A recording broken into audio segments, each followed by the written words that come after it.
1 Corinthians 7. Now for the matters you wrote about. It is good for a man not to have sexual relations with a woman.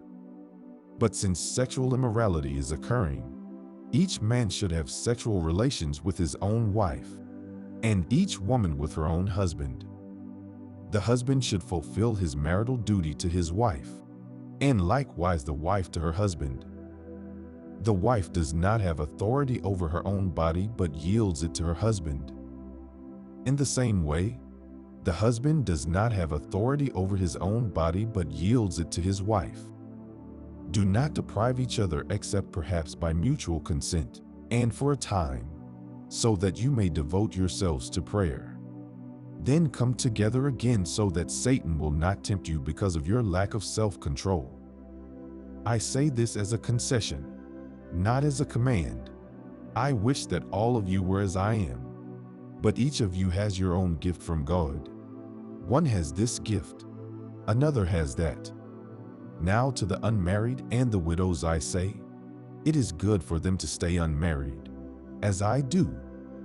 But if they cannot control themselves, they should marry. For it is better to marry than to burn with passion. To the married I give this command, not I, but the Lord. The wife must not separate from her husband. But if she does, she must remain unmarried or else be reconciled to her husband. And a husband must not divorce his wife. To the rest I say this, I, not the Lord. If any brother has a wife who is not a believer, and she is willing to live with him, he must not divorce her. And if a woman has a husband who is not a believer, and he is willing to live with her, she must not divorce him. For the unbelieving husband has been sanctified through his wife, and the unbelieving wife has been sanctified through her believing husband. Otherwise your children would be unclean, but as it is, they are holy. But if the unbeliever leaves, let it be so. The brother or the sister is not bound in such circumstances.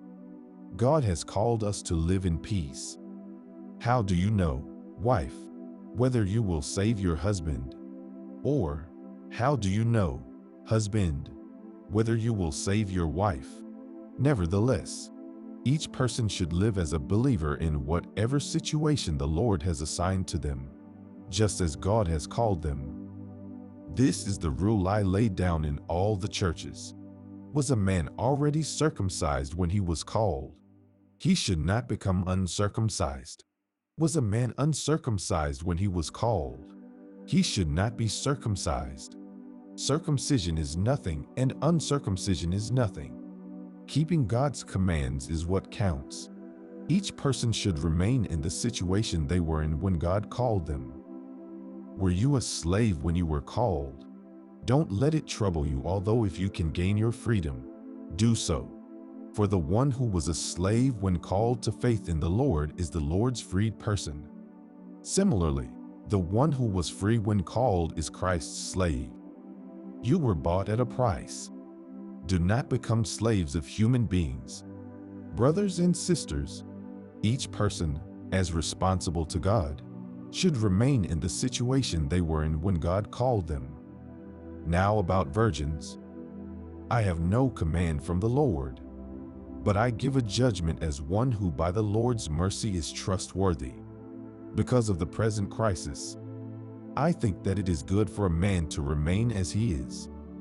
Are you pledged to a woman? Do not seek to be released. Are you free from such a commitment? Do not look for a wife. But if you do marry, you have not sinned. And if a virgin marries, she has not sinned.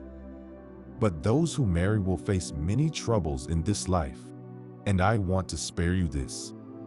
What I mean, brothers and sisters, is that the time is short. From now on, those who have wives should live as if they do not. Those who mourn, as if they did not. Those who are happy, as if they were not. Those who buy something, as if it were not theirs to keep. Those who use the things of the world, as if not engrossed in them. For this world in its present form is passing away. I would like you to be free from concern. An unmarried man is concerned about the Lord's affairs, how he can please the Lord. But a married man is concerned about the affairs of this world, how he can please his wife, and his interests are divided. An unmarried woman or virgin is concerned about the Lord's affairs. Her aim is to be devoted to the Lord in both body and spirit.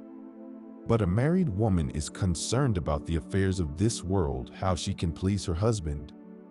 I am saying this for your own good, not to restrict you, but that you may live in a right way in undivided devotion to the Lord. If anyone is worried that he might not be acting honorably toward the virgin he is engaged to, and if his passions are too strong and he feels he ought to marry, he should do as he wants. He is not sinning. They should get married. But the man who has settled the matter in his own mind, who is under no compulsion but has control over his own will, and who has made up his mind not to marry the virgin, this man also does the right thing. So then, he who marries the virgin does right, but he who does not marry her does better. A woman is bound to her husband as long as he lives, but if her husband dies, she is free to marry anyone she wishes, but he must belong to the Lord. In my judgment, she is happier if she stays as she is, and I think that I too have the Spirit of God.